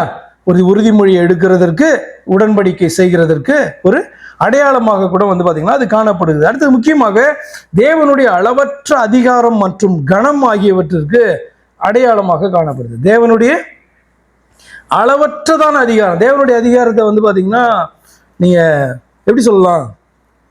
அளவற்றதா. தேவனுடைய அறிவை குறித்து எப்படி பேச முடியும்? அளவில்லாத அறிவு அப்படிதானே சொல்ல முடியும். அதே போல அளவற்றதான அந்த அதிகாரம் மற்றும் கணம் ஆகியவற்றுக்கு அடையாளமாக சொல்லப்பட்டிருக்கிறது.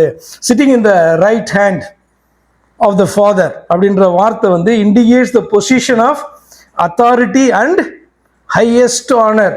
ஒரு தேவன் வந்து பரலோகத்தில் உட்கார்ந்துருக்கிறாரு, அவருடைய வலது பக்கத்தில் பார்த்தா இயேசு கிறிஸ்துன்றதான ஒருத்தர் உட்கார்ந்துருக்கிறாரு. அப்படி நீங்கள் அதை என்ன பண்ணாதீங்க, பிக்சரைஸ் பண்ணவே பண்ணாதீங்க. ஒரே சிங்காசனம், ஒரே தெய்வம் தான் பரலோகத்தில் உண்டு. அப்போ Jesus Christ sitting on the right side, right hand of is father அப்படின்ற வார்த்தையினுடைய அர்த்தம் என்னன்னா, தேவனுடைய அளவற்றதான அதிகாரமும் கனத்தையும் உடையவர் அப்படின்றதான வார்த்தையை அது குறிக்கிறது. பாருங்க, 2 வசனத்தை வாசிக்கிறேன். எபிரேய புஸ்தகம் நிறைய வசனங்கள் இருக்கு, நீங்க அப்புறம் எடுத்து வாசித்துக்கோங்க. வலது கரம், வலது பாரிசம் அப்படின் போது 2 வசனத்தை மட்டும் வாசிக்கலாம். எபிரேயர் 10:12 வசனம். எபிரேயர் 10:12.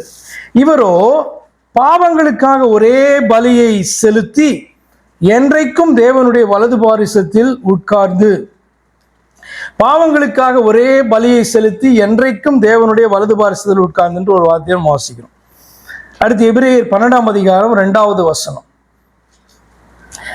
அவர் தமக்கு முன் வைத்திருந்த சந்தோஷத்தின் பொருட்டு அவமானத்தை எண்ணாமல் சிலுவையை சகித்து தேவனுடைய சிங்காசனத்தின் வலது பாரிசத்தில் வீற்றிருக்கிறார் என்று சொல்லி நம்ம வாசிக்கிறோம். அவர் தமக்கு முன் வைத்திருந்த சந்தோஷத்தின் பொருட்டு, என்ன சந்தோஷம்? அப்படி அவமானத்தை எண்ணாமல் சிலுவையை சகித்து. இந்த பூமியில வந்து அவமானப்பட்டாரா? நிந்திக்கப்பட்டாரா? நிந்திக்கப்பட்டார்ல, அவமானப்பட்டார்ல, எல்லாத்தையும் சகித்தாராம். எதுக்காக சகித்தாருன்ட்டு இவர் வந்து என்ன பண்றாரு, எழுதுகிறார் இந்த நிருபத்துல. தமக்கு முன் வைத்திருந்த சந்தோஷத்தின் பொருட்டு, பெரிய சந்தோஷம் அவருக்கு முன்பாக வைக்கப்பட்டிருக்கு, அதன் நிமித்தமாக என்ன பண்ணாரு, இந்த அவமானத்தை அவர் சந்தித்தார். சொல்ல முடியுமா என்ன அவருக்கு முன்பாக அவ்வளவு பெரிய சந்தோஷம் வைக்கப்பட்டுச்சு? இயேசு கிறிஸ்து இந்த பூமியிலே மனிதனாக பாடுபட்டதை குறித்து நம்ம என்ன பண்ணலாம், பேசிக்கிட்டே இருக்கலாம். நீங்க வந்து எடுத்து வாசித்தீங்கன்னா நீங்க வந்து முடிவே இல்லாத அளவுக்கு நீங்க என்ன பண்ணலாம், அதை குறித்து சிந்திக்கலாம், பேசலாம். அவரிடத்துல அன்பு செலுத்துவதற்கு மிகுந்த பிரயோஜனமாய் அது காணப்படும். ஆனால் இந்த வசனம் சொல்லுகிறது, தமக்கு முன் வைக்கப்பட்டிருந்த சந்தோஷத்தின் பொருட்டு. என்ன சந்தோஷம் அப்படின்னா ரொம்ப சிம்பிள்.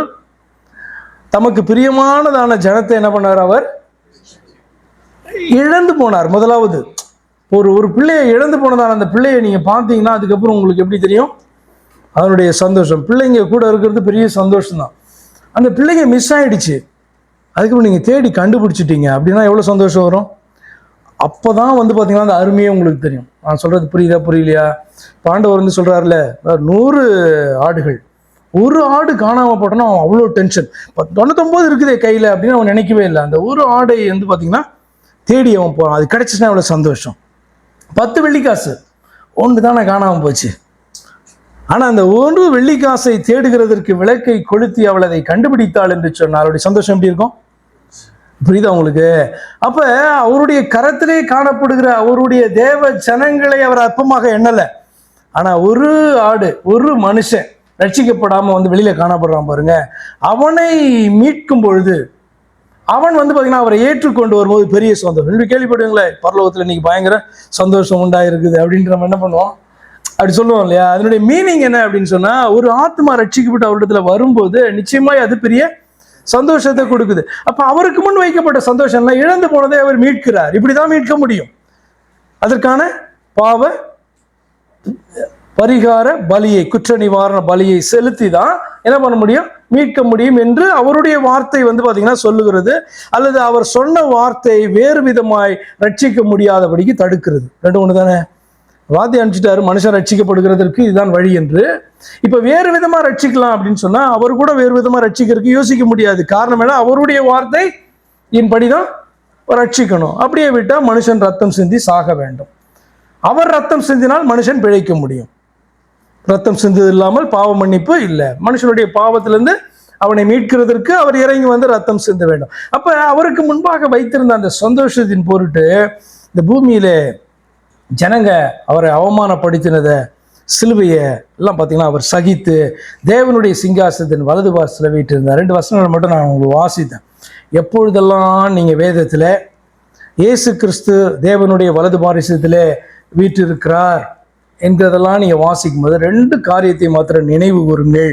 அது என்ன அப்படின்னு சொன்னால், தன்னுடைய ஜனங்களை மீட்கிறதற்காக அவர் இந்த பூமியிலே வெளிப்பட்டு இந்த பூமியிலே இந்த காரியத்தை சக்சஸ்ஃபுல்லாக செய்து முடித்ததற்கு ஒரு காரணம் என்னன்னா, நாம அவருடைய சிங்காசனத்திற்கு போக முடியாது. Access to the thrown. நீ இப்படி வாசித்திருப்பீங்களே, கிருபாசனம் அப்படிம்பாங்க. அது என்ன, கிருபாசனம் வேற சிங்காசனம் வேறையா? எப்படி நினைக்கிறீங்க? அது கிருபாசனம் என்ன, மெர்சி சீட் அப்படின்னு ஏன் சொல்லப்பட்டிருக்கு? என்ன அப்படின்னா, நீ அந்த சிங்காசனத்திட்ட போக முடியும். Access to the throne room. He represent, அவர் நம்முடைய பிரதிநிதியாக. அப்படி ஞாபகம் வச்சுக்கோங்களேன். அவர் மனுக்குலத்தின் பிரதிநிதி கூட நான் சொல்ல மாட்டேன், மீட்கப்படுகிறவர்களுடைய பிரதிநிதியாக அவருடைய சிங்காசனத்திற்கு அருகிலே நாம் அவரோடு கூட கிட்டி சேரும்படியாக அந்த ஆக்சஸை நமக்கு கொடுக்கிறதற்காக அவர் என்ன பண்ணாரு, இந்த பூமிக்கு இறங்கி வந்து இந்த காரியத்தை செய்து முடித்தார். நம்முடைய பிரதிநிதி.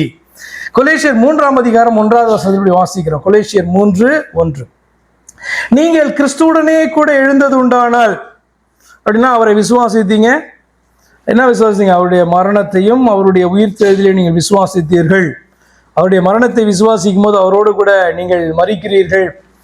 நீங்கள் வந்து அவர் உயிரோடு எழுந்திருக்கும் போது அவரோடு கூட எழுந்திருக்கிறீர்கள். ஏனென்று சொன்னால் அவர் மரணம் அவரை கட்டக்கூடாதபடி இருந்தது, அவர் உயிரோடு எழுந்தார் என்று சொல்லலாம் வாசிக்கிறோம். அதாவது தன்னுடைய சரீரத்தை எழுப்பினார் என்று சொல்லி, அவர் தன்னுடைய சரீரத்தை எழுப்பும் போது நம்முடைய சரீரத்தை நிச்சயமா என்ன பண்ணுவார், எழுப்புவார் அல்லவா? சரி, வாசித்தெல்லாம். கொலேசியர் 3:1. நீங்கள் கிறிஸ்துவுடனே கூட எழுந்தது உண்டானால் கிறிஸ்து தேவனுடைய வலது பாரிசத்தில் வீற்றிருக்கும் இடத்தில் உள்ள மேலானவைகளை தேடுங்கள் அப்படி சொல்றாரு. என்ன மீனிங்க? கிறிஸ்து தேவனுடைய வலது பாரிசத்தில் இருக்கிற மேலானதை நீங்க தேடுங்க அப்படி சொல்றாரு. நான் சொன்னேன்ல, அவர் நம்முடைய பிரதிநிதி. நம்முடைய பிரதிநிதியாக நம்ம வந்து பாத்தீங்கன்னா த்ரோன் ரூம்குள்ள பிரவேசிக்க முடியாது. கிருபாசன தண்டையிலே தைரியமாய் கிட்டி சேரும்படியாக, தமக்கு முன்பாக அவர் நம்மை கொண்டு போய் நிறுத்தும்படியாக, தம்மோடு கூட அவர் நம்மளை ஒப்புரவாக்கும்படியாக அவர் செய்ய வேண்டிய ஒரு காரியம் இருந்தது. இந்த ஆக்சஸை நமக்கு கொடுக்கறதுக்காக அவர் ஒரு காரியத்தை செய்ய வேண்டியது இருந்தது. அதை செய்து முடித்து விட்டார். விசுவாசிக்கிற நீ எதை தேடணும்? உன்னுடைய பிரதிநிதி இருக்கிறார்ல, அந்த இடத்துல காணப்படுகிற மேலானவைகளை தேடுங்க. ஏன்னா பிரதிநிதினா என்ன அர்த்தம்? நம்முடைய ரெப்ரசன்டேட்டிவ். நம்ம எல்லாரும் அந்த இடத்துக்கு போகணும். நம்மளால போக முடியல. அவர் வந்து பாத்தீங்கன்னா இறங்கி வந்து நமக்காக இந்த காரியத்தை செய்தார். அதனாலதான் வந்து பாத்தீங்கன்னா ஹியூமன் ரேஸ் அப்படின்னு கூட சொல்லாம நியூ ரேஸ் அப்படின்னு கூட சொல்லலாம். நம்மளை புதிதாக ஆண்டவர் என்ன பண்ணாரு, சிருஷ்டித்தார். அப்ப மீட்கப்பட்டவர்களுடைய கூட்டம் தேவ சமூகத்திலே போய் சேரும்படியாக, கிருபாசன தண்டையிலே தைரியமாய் போய் சேரும்படியாக இந்த காரியத்தை செய்து முடித்தார். வலது பாரிசம் அப்படின்னா என்ன அர்த்தம்? நம்ம அங்க போக முடியாது. ஆனால் நம்ம போகக்கூடிய பாதையை அவர் என்ன பண்ணாரு, ஏற்படுத்தினார் என்பதை குறிக்கிறது. இரண்டாவதாக the king of heaven, அல்லது கிங் ஆஃப் கிங்ஸ், பரலோகத்தின் ராஜா அல்லது ராஜாதி ராஜாவானவர் accomplished his work on earth and returned to the heaven as an exalted king. என்ன சொல்றேன்னா ராஜாதி ராஜா அல்லது பரலோகத்தினுடைய ராஜா என்று சொல்லப்படுகிறவர் இந்த பூமியிலே இறங்கி வந்து மீட்கப்படுகிற ஜனத்திற்காக தான் செய்ய வேண்டிய காரியத்தை செய்து முடித்துவிட்டு ஜெயமாக முடித்துவிட்டு வெற்றி வேந்தனாக திரும்பி போனதான காரியத்தை குறிக்கிறது. அல்லேலூயா. ஒரு வசனத்தை வாசிக்கிறோம் பாருங்க. எபிரேயர் 1:13 வசனம். எபிரேயர் 1 வசனம். இப்ப இயேசு கிறிஸ்து எங்க இருக்கிறாருன்னு வேதத்துல நிறைய வாசிக்கிறோம். நம்ம தேவனுடைய வலது பாரிசத்திலே அப்படி வாசிக்கிறோம். அது ஹைலி சிம்பாலிக் மெடபாரிக்கல் அப்படின்னு நான் சொன்னேன். இந்த வசனத்தை பாருங்க. நான் உம்முடைய சத்துருக்களை பாதபடியாக்கி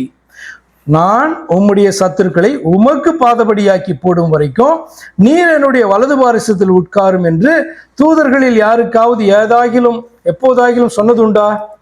என்ன புரிஞ்சுக்கிட்டீங்க? வலது பாரிசத்துல இயேசு கிறிஸ்து இந்த பூமியிலே வந்து மீட்கப்படுகிற ஜனங்களுக்காக செய்ய வேண்டிய காரியங்களை செய்து முடிச்சுட்டு அக்கம்ப்ளிஷ்ட், அதுதான் வந்து பாத்தீங்கன்னா என்னது, வலது பாரிசத்துல போய் உட்கார்றதுன்னு அர்த்தம். வலது பாரிசத்துல உட்கார்ந்து இருக்கிறவரை பார்த்து பிதாவாக்கிய தேவன் வந்து ஒரு காரியத்தை சொல்ற, ஒரே தேவன் தானே, பிதாவாக்கிய தேவன் ஒரு காரியத்தை சொல்ற. என்ன அப்படின்னா, நான் உம்முடைய சத்துருக்களை உமக்கு பாதபடியாக்கி போடும் வரைக்கும் நீர் என்னுடைய வலது பாரிசத்தில் உட்காரும், அது வரைக்கும் இங்க உட்காரும் அப்படி சொல்றாரு. அப்படின்னா என்ன அர்த்தம்? கீழே இறங்கி வந்து பூமியில மனிதனாக செய்ய வேண்டிய காரியத்தை செய்து முடித்து விட்டார், அக்கம்ப்ளிஷ்ட் அப்படின்றத குறிக்குது. அங்க மேல வலது பக்கத்துல உட்காரும். இனி நான் என்ன பண்ண போறேன்? தேவனா நான் செய்ய வேண்டிய காரியம் இருக்கு. தேவனா செய்ய வேண்டிய காரியம் என்ன? நான் உம்முடைய சத்துருக்களை உமக்கு பாதபடியாக்கி போடும் வரைக்கும் நீர் என்னுடைய வலது பாரிசத்துல உட்காரும். பூமியில செய்ய வேண்டிய காரியத்தை தேவன் செய்து முடித்து விட்டார். இனி தேவன் என்னதான் செய்யணும்? பூமியிட மனுஷனா செய்யறதுக்கு ஒண்ணுமே இல்லை. ஆனால் செய்ய வேண்டிய ஒரு காரியம் உண்டு. என்னன்னா, கிறிஸ்துவுக்கு சத்துருக்களாய் காணப்படுகிற அத்தனை பேரும் கிறிஸ்துவனுடைய பாதபடியிலே போட வேண்டும் அப்படின்னு சொன்னா இது தேவனாக செய்ய வேண்டிய ஒரு காரியம். இது எதை குறிக்கிறது? நியாய தீர்ப்பை குறிக்கிறது. அப்போ மனுஷனாக இறங்கி வந்து செய்தது என்ன? ரட்சிப்புக்கான காரியம், மீட்பிற்கான காரியம். ஆனா வலது பாரிசத்துல உட்கார்ந்து இருக்கிறாரு. he accomplished everything he has to do on earth. இந்த பூமியில அவர் மீட்புக்காக, தன்னுடைய ஜனத்தின் மீட்புக்காக செய்ய வேண்டிய காரியத்தை செய்து முடிச்சுட்டாரு, ஜெயமா போய் அங்க உட்கார்ந்து இருக்கிறாரு. அப்படின்னா சிம்பாலிக்கா தேவன் மனிதனாக செய்ய வேண்டிய காரியத்தை செய்து முடித்து விட்டார். இனிமேல் மனிதனாக தேவன் செய்ய வேண்டியது ஒண்ணுமே இல்லை. தேவனாக அவர் என்ன செய்யணுமோ அதை செய்வார். அதுதான் வந்து அந்த வார்த்தை சொல்கிறது. வலதுபுறம் உட்காரும், உங்களுடைய பாதபடியாக்கி நான் போடுகிற வரைக்கும் அப்படின்ட்டு வந்து பாத்தீங்க அப்படின்னா வாசிக்கிறீங்க. இந்த ரெண்டு காரியத்தை புரிந்து கொள்ளுங்க. என்னன்னா, he represents all the people who are redeemed. எங்க? அவருடைய இடத்துல, அவருடைய ஸ்தானத்துல, அவருடைய சந்நிதியில அங்க போய் நாம சேருகிறதற்கு, அல்லது நான் அதை சிம்பிளா சொல்லலாம், அவரோட ஒப்புரவாக்குறதற்கு, தமக்கு முன் குற்றமற்றவர்களாய் நிறுத்துவதற்கான காரியத்தை என்ன பண்ணாரு? இந்த பூமியில இறங்கி வந்து செய்துட்டு மேலே போனாரு. அதான் வலது பாரிசத்துல உட்கார்ந்து இருக்கிறாருன்னு அர்த்தம். அங்க உட்கார்ந்து இருந்திருக்கிறாரு. அடுத்து என்ன அப்படின்னு சொன்னா, கீழே இறங்கி வந்து செய்யும் போது அடுத்தது அது வந்து நியாய தீர்ப்பை குறித்து, அது தேவனாய் செய்கிறதான காரியம். இப்போ மனுஷனால் நியாய தீர்ப்பு உண்டாகும். மனுஷனால் நியாய தீர்ப்பு உண்டாகிறது எப்படி புரிஞ்சிட்டு இருக்கீங்க நீங்க? இப்போ ஒரு மனுஷனால் நியாய தீர்ப்பு உண்டாகும். மனுஷனாய் காணப்பட்டவரால் நியாய தீர்ப்பு உண்டாகும். நீங்க இப்படி வாசிக்கிறீங்க இல்லையா? பரலோகத்திலிருந்து இறங்கினவரும் பரலோகத்தில் இருக்கிறவருமான மனுஷகுமாரனே அல்லாமல். என்ன வார்த்தையை சொல்றாரு? பூலோகத்துல மனுஷகுமாரனாய் நிற்கிறேன். பரலோகத்துல இப்ப இருக்கிறது மனுஷகுமாரன்னு சொல்றாரு. அதனுடைய மீனிங் எப்படி புரிஞ்சுக்கிட்டீங்க? மனுஷன்னா என்ன? முதலாவது மனுஷகுமாரனா என்ன? ஸ்திரீயின் இடத்துல பிறந்தவன். ரொம்ப சிம்பிளான லிட்ரலி டேர்ம் என்ன? லிட்ரலி ஸ்பீக்கிங், ஸ்திரீயின் இடத்துல பிறந்தவன். ஆதாமை உண்டாக்கி மனுஷன் ஏன் பேர் வச்சாரு? மண்ணிலிருந்து எடுக்கப்பட்டவன். அடுத்து ஆதாமுக்கும் ஏவாளுக்கும், ஃபார் எக்ஸாம்பிள் ஏவாளுக்கு பிறந்தான அத்தனை பேரும் ஸ்திரீயின் இடத்துல. மனுஷகுமாரன்னா ஸ்திரீயின் இடத்துல பிறந்தவர். அப்போ பரலோகத்துல மனுஷகுமாரன் வீட்டு இருக்கிறாருன்னா என்ன நினைக்கிறீங்க? அது பரலோகத்தில் இருக்க பிதாவை குறித்து அந்த வார்த்தை பேசுகிறது. பரலோகத்துல இருக்கிறவருமான மனுஷகுமாரனே அல்லாமல் பரலோகத்துக்கு ஏறினவன் ஒருவன். என்ன சொல்றாருன்னா, இங்க மனுஷகுமாரனை நீ பாக்குறல, அவர் யாருன்னா பரலோகத்தின் தெய்வம். அங்க பரலோகத்துல வீட்டில் இருக்கிறவர் நான் தான் அப்படின்னு சொல்லுகிறதற்காக சொல்லப்படுகிற வார்த்தை. அப்ப மனுஷகுமாரனை கொண்டுதான் நியாயம் தீர்ப்பார். ஒரு மனுஷனா நியாயம் தீர்ப்பார்னா என்ன தெரியுமா அர்த்தம்? நியாயாதிபதி யாருன்னா தேவன் மட்டும்தான். ஆனா யார் நியாயாதிபதினா இயேசு கிறிஸ்து தான். ஏன்னா நீ மனுஷனா இந்த உலகத்துல கண்டாய் அல்லவா, உனக்காய் தன்னையே தந்தார் அல்லவா. அதை நீ புரிந்து கொள்வதற்காக தான் மனுஷகுமார் என்ற வார்த்தை பயன்படுத்தப்பட்டிருக்குது. ஆட்டுக்குட்டியானவருடைய விருந்து கேள்விப்பட்டிருக்கீங்களா? அர்த்தம் என்ன? உனக்காய் தன்னை பலியாக ஒப்பு கொடுத்தவர் தான் பரலோகத்தை வீற்று இருக்கிறார் என்றுதான் வெளிப்படுத்தல் 22ஆம் அதிகாரம் சொல்லுது. சரி, கடைசியா முடிக்கலாம். நம்ம கர்த்தராகிய இயேசு கிறிஸ்துனுடைய வலது கரத்துல 7 நட்சத்திரங்கள் என்பதனுடைய குறியீடு நீங்க வாசித்திருப்பீங்க. வெளிப்படுத்தல் 1:20. என் வலது கரத்திலே நீ கண்ட 7 நட்சத்திரங்களின் ரகசியத்தையும் 7 பொன் குத்துவிளக்குகளின் ரகசியத்தையும் எழுது. அந்த 7 நட்சத்திரங்களும் 7 சபைகளின் தூதர்களாம் அப்படின்ட்டு பாத்தீங்க அப்படின்னு சொன்னா சொல்றார். வெளிப்படுத்தின விசேஷத்துல யோவான் பார்க்கும்போது என்ன பண்றான்? மனுஷகுமாரனுக்கு ஒப்பானவரை காண்கிறான். ஆண்டவராக இயேசு கிறிஸ்து அதை குறிக்கிறது. அவருடைய வலது கரத்துல என்ன காணப்படுது? 7 நட்சத்திரங்கள் காணப்படுது. அந்த 7 நட்சத்திரங்களுடைய குறியீடு என்ன? அவரே சொல்றாரு, ரொம்ப கன்ஃபியூஸ் பண்ணிக்காத. அதனுடைய அர்த்தம் என்னன்னா 7 சபைகளினுடைய தூதர்கள் அப்படின்ட்டு என்ன பண்றாரு? அவர் சொல்லுகிறாரு 7 குத்து விளக்குகள் 7 சபையா. அப்ப வலது கரத்துல 7 நட்சத்திரங்களை உடையவர் இயேசு கிறிஸ்து இல்லையா? 7 நட்சத்திரங்களை உடையவர் என்றால் என்ன அர்த்தம்னா தேவ தூதர்களின் மேல அதிகாரம் உள்ள தேவன் அர்த்தம். 7 தூதர்களையும் அப்படியே கையில பிடிச்சி வச்சிருக்காரா, இந்த சபைக்கு போ, இந்த சபைக்கு போ, அப்படி அனுப்புறா, எபிஎஸ் சபைக்கு போ, அப்படி அது மீனிங்கா? என்ன நினைக்கிறீங்க நீங்க? 7 கரங்களிலே 7 நட்சத்திரங்களை தன்னுடைய கரங்களிலே ஏந்தி கொண்டு. அடுத்த வருஷத்தை வாசித்தீங்கன்னா பார்த்தோன்னு என்ன பண்ணான்? பயந்து கீழே வந்துட்டான். என்ன பண்ணார் அவரு? அவனுடைய வலது கரத்தை அவனுடைய கரத்தில் வைத்து 7 நட்சத்திரங்களை கையில வச்சிருக்காரு. கீழே விழுந்ததான அவனுடைய கரத்தை, என்ன கரத்தை வைக்கிற? வலது கரத்தை வைத்து பயப்படாதே அப்படி சொல்றாரு. புரியுதா? ரெண்டுமே சிம்பாலிக் தானே. அப்ப 7 தூதர்களை தன்னுடைய கரத்திலே கொண்டிருக்கிறார் அப்படின்றதுக்கு என்ன மீனிங்னா, பேதுரு எழுதுறாரு 1 பேதுரு 3:22 அவர் பரலோகத்துக்கு போய் தேவனுடைய வலது பாரிசத்தில் இருக்கிறார். தேவ தூதர்களும் அதிகாரங்களும் வல்லமைகளும் அவருக்கு கீழ்பட்டு இருக்கிறது. தேவ தூதர்களும் அதிகாரங்களும் வல்லமைகளும் அவருக்கு கீழ்பட்டு இருக்கிறது அப்படி சொல்றாரு. அப்படின்னா தூதர்கள் எல்லாம் தேவனுடைய தூதர்கள் என்று சொல்லப்படுகிறவர்கள் யாரு கீழ்பட்டிருக்காங்க? தேவனுக்கு கீழ்பட்டவர்கள். ஆனா பவுல் இங்க சொல்றாரு, பேதுரு சொல்றாரு, அவர்கள் எல்லாம் இயேசு கிறிஸ்துவுக்கு கீழ்பட்டவர்கள். அப்ப தன்னுடைய கரத்துல 7 நட்சத்திரங்களை, அதாவது 7 தூதர்களை, சபையினுடைய தூதர்களை கொண்டிருக்கிறார்னா அதனுடைய மீனிங் என்னன்னா, அவர் தேவ தூதர்கள் எல்லார் மேலும் அதிகாரம் உள்ளவராய் காணப்படுறார். நீங்க நம்ம பாடல்கள்ல பாடுவோம், இப்படிலாம் வாசிப்போம், எல்லா நாமத்திற்கும் மேலான அப்படின்னா என்ன மீனிங் நினைக்கிறீங்க நீங்க? பாடுறோம்ல, எல்லா நாமத்துக்கும் மேலான நாமம் அப்படின்னா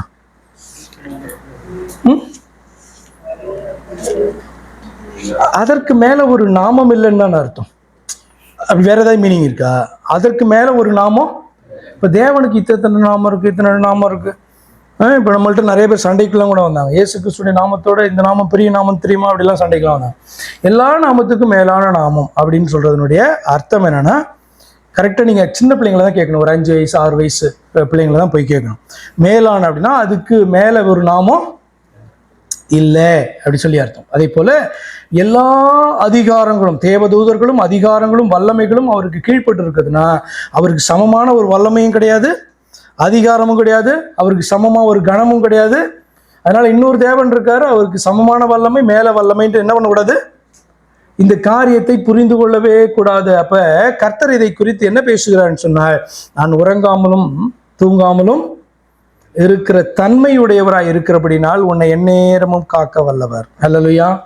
இன்னொரு காரியத்தை சொல்றாரு, எப்படி நிழல் விலகாதோ அதை போல வலது பக்கத்துல நிழலாயிருந்து உன்னை காக்கிறதான தேவன் என்று இந்த வாக்குத்தத்தங்களை நீங்கள் விசுவாசிக்க வேண்டும் என்று ஆண்டவர் சொல்வதற்கு ஒரே காரணம் தான் உண்டு. என்ன அப்படின்னா, நான் எப்படிப்பட்டவர் என்பதை அறிந்து நீ புரிந்து கொண்டு நீ விசுவாசித்தாய் என்றால் இட் இஸ் கேரண்டீட்னு ஆண்டவர் சொல்லுகிறதான காரியம். அல்லேலூயா.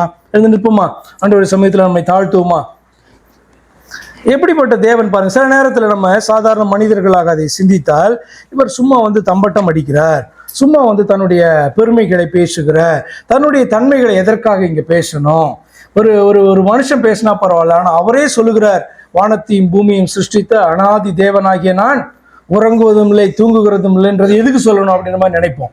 ஆனால் அதை அவர் சுட்டி காண்பிக்க வேண்டிய அவசியம் என்ன தெரியுமா? அதை வாசித்தா, இப்படிப்பட்ட தெய்வத்தை நான் விசுவாசிக்கிறேன், அவரை நோக்கி பார்க்கிறேன், அவரிடத்திலிருந்து எனக்கு ஒத்தாசை வரும், அவரிடத்திலிருந்து எனக்கு உதவி வரும், அவர் என்னை கைவிட மாட்டார், கடைசி வரைக்கும் எல்லா சூழ்நிலையிலும் என்னை காக்க வல்லவர், எப்பொழுதும் நான் விசுவாசிக்க முடியும், அவரை நம்பிக்கை வைக்க முடியும் என்பதற்காக அதை ஆண்டவர் சொல்கிறார். எங்களை அன்பாய் நேசிக்கிற எங்கள் பரிசுத்த பிதாவே, தர்மையான வேலைக்காக நாங்கள் நன்றி செலுத்துகிறோம் கர்த்தாவே.